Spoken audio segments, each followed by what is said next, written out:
Piano Tech Support here. Today I'll be talking about Hanon's exercises, specifically from the Virtuoso Pianist. Are they any good? Are they any useful? And should you be doing them? Or are they a complete waste of your time? So I'm gonna look at the first couple of exercises here. I know that there are multiple volumes even of Hanon exercises, so it's not completely fair to only judge the book by the cover, so to say. But I think these are the exercises that most people will actually end up doing, and I don't know anyone, at least from the pianists that I know, that have actually played through the whole. I think it's 3 volumes, and I don't know anyone who has done the whole 3 volumes. Most of them just look at the first maybe 5 or 10 exercises and then move on to something else. So today I'll be talking about should you be doing that or not. Now, before we look at the individual exercises here, I want to look here at the introduction and see what Hanon wrote, or the editor, but I'm guessing this is Hanon's note. I could be wrong, however, but anyways, let's see what's written here. The study of the piano is nowadays so general, and good pianists are so numerous that mediocrity on this instrument is no longer endured. In consequence, one must study the piano 8 or 10 years before venturing to perform a piece of any difficulty, even at a gathering of amateurs. Now, this is, of course, not how it is anymore. This is mostly a historic aspect that I'm guessing the criticism was way harsher, and people had to prepare extensively, even just to perform in a small group of friends or amateurs. Nowadays it's completely different. We have total beginners posting their videos and performances on various platforms, and that's a great thing. That's what we want. We want people to perform and upload their playing and share with others. So I'm certainly glad that we are past this kind of mentality of practicing for years before you can play any difficulty, even for friends. And then one statement that stood out to me was, in all 5 fingers of the hand, if all 5 fingers of the hand were absolutely equally well trained, they would be ready to execute anything written for the instrument, and the only question remaining would be that of fingering. Now, this is a statement I do not agree with. So, if all 5 fingers would be equally trained, they say, then basically you have no technical problems anymore. And that is completely untrue, in my opinion, because not only do you need different aspects of technique, such as, you need to use your arm, your wrist, your forearm, your shoulder, you need to use rotation, you need to use weight, both arm weight, your overall body weight, your posture, many things. It's very complicated. It's not that easy.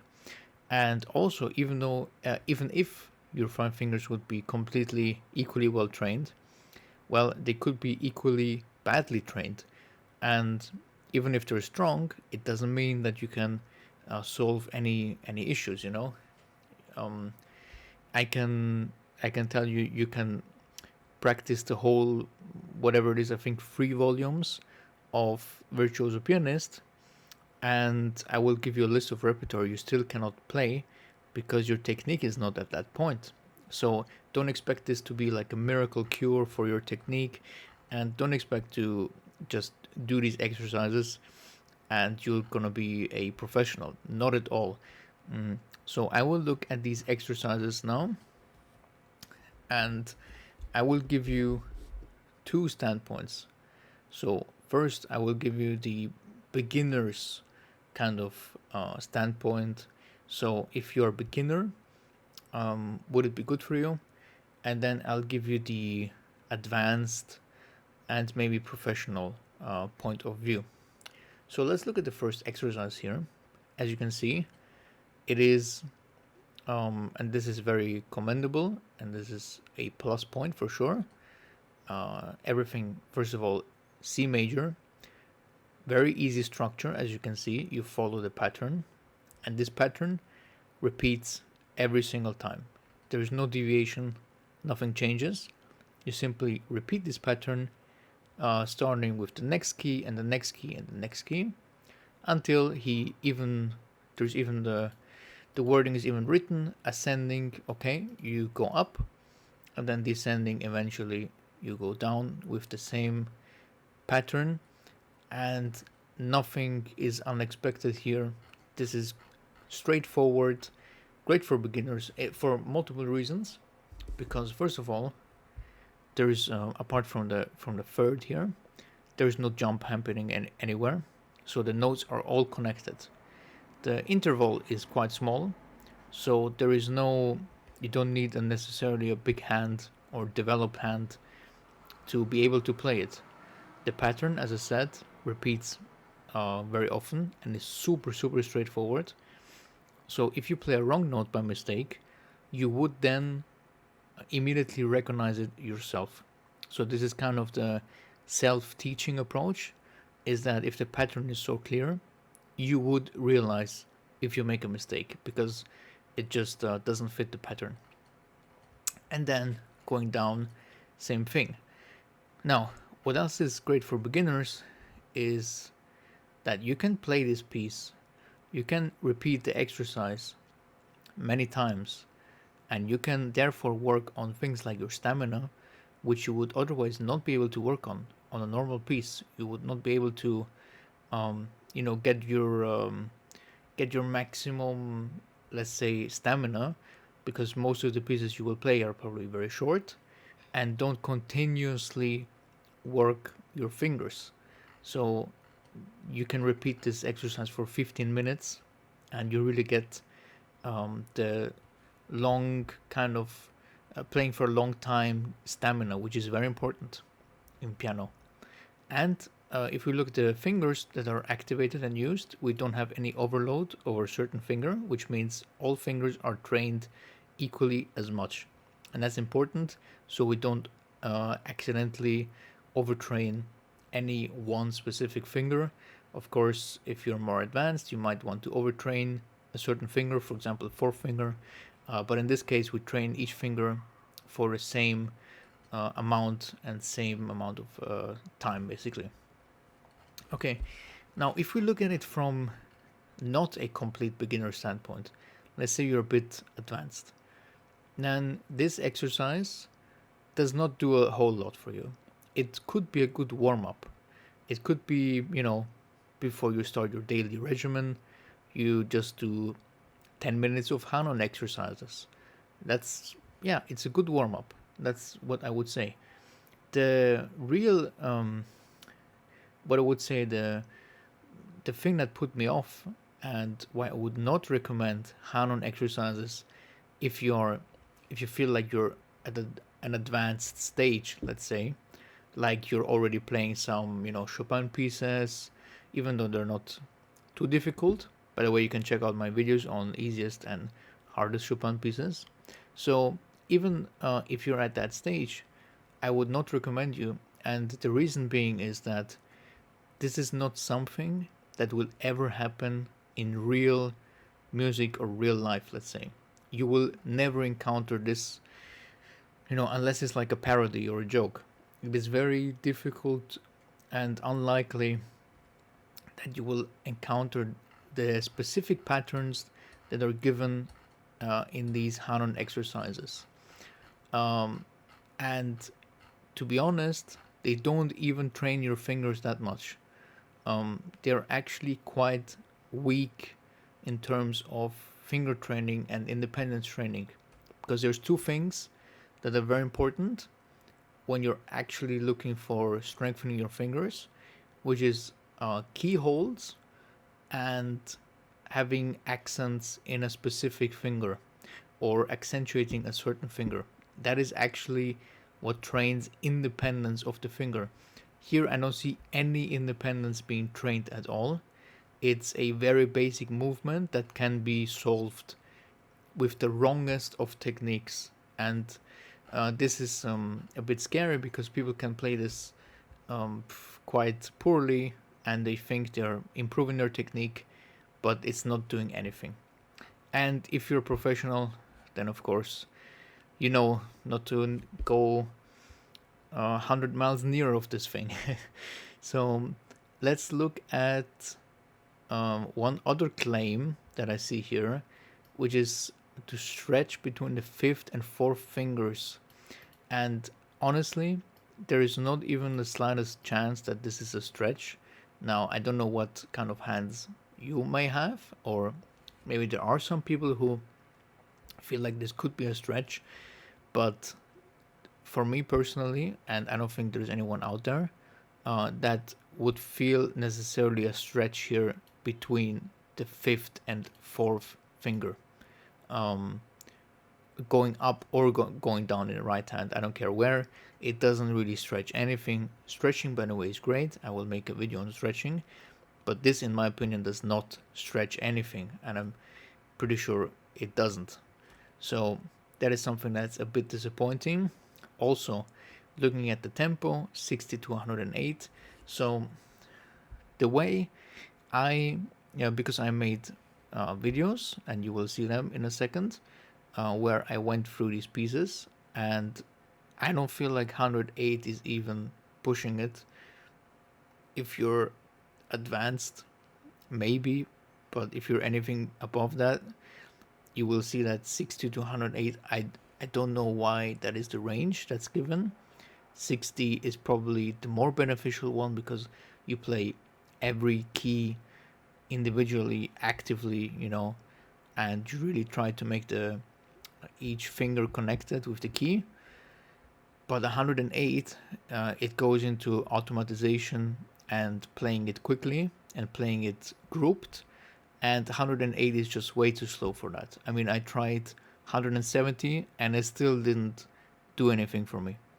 So these exercises here, as I said, hold more of a warm-up value than anything else. And if we look at the next one, because I know that there is a lot of exercises in this, and they try to train specific things, and I can maybe agree with some of them, but the general concept for me is flawed with these exercises.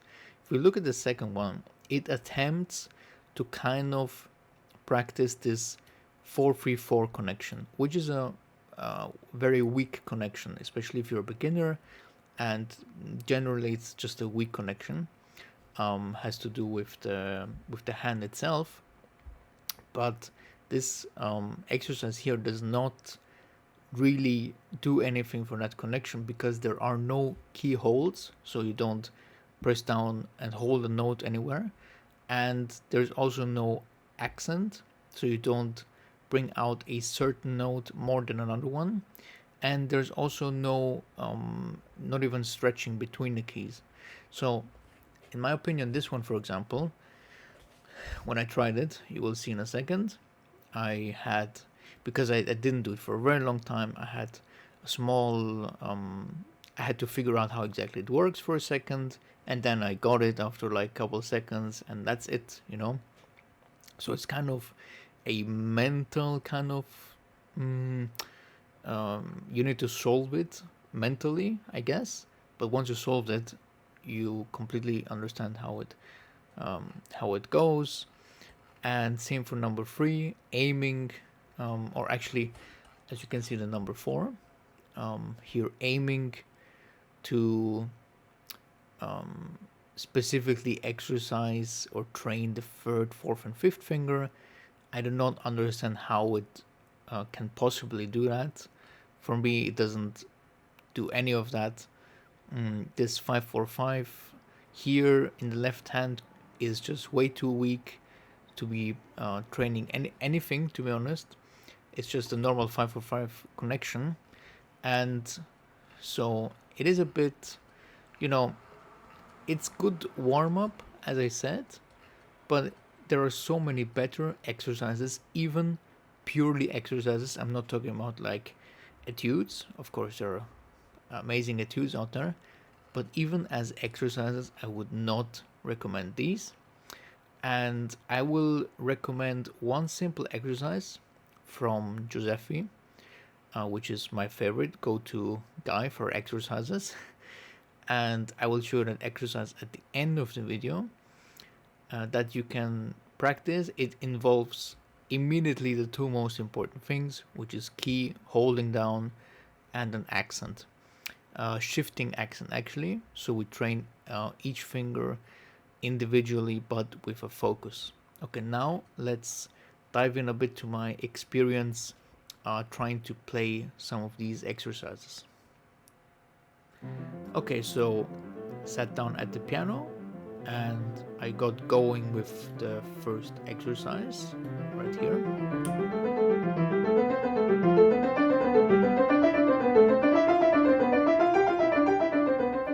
So I realized by now that I was having a little bit of jitter going on. So the tendency is, especially if you're used to playing way faster stuff than this, is to group notes together in your mind and in your fingers. So this is also what happened to me in a very slight extent. Here I'm exaggerating, of course. So what I had to do here is to get the unevenness out. And the way to do that, the best way I know, is play slow and really bang out each note individually and quite loud, so you feel every single key.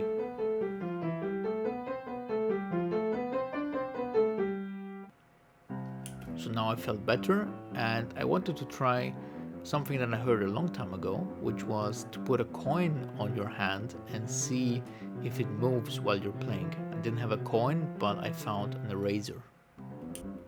So I'm not really sure where this story started with the coin on the hand, because anyways the hand should move freely, so this is just a gag and not something you should actually be doing. And then I wanted to try to play it more quickly, about 170, and see what effect that would have.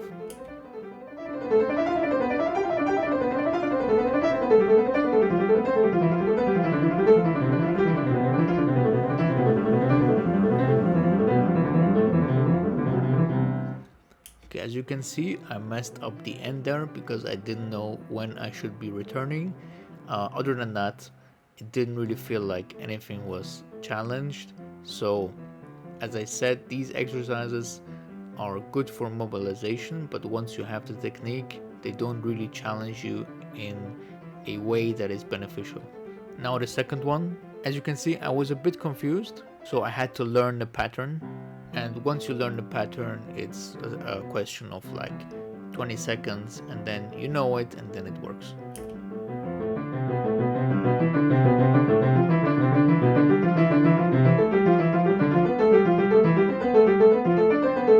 So I didn't feel like this exercise was challenging me in a way that the first one didn't, so it was pretty much the same experience.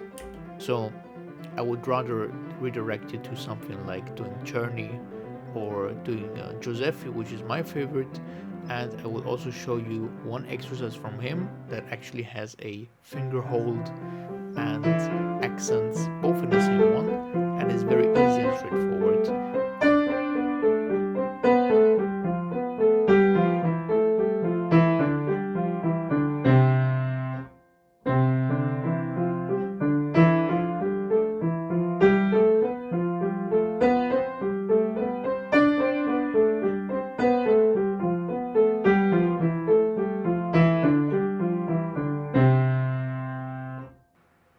I hope you enjoyed this video. Please leave a like, a comment to boost the algorithm, and stay notified for new videos. And if you want a lesson or a review on your performance, check out my Patreon. Thanks for watching. See you next time.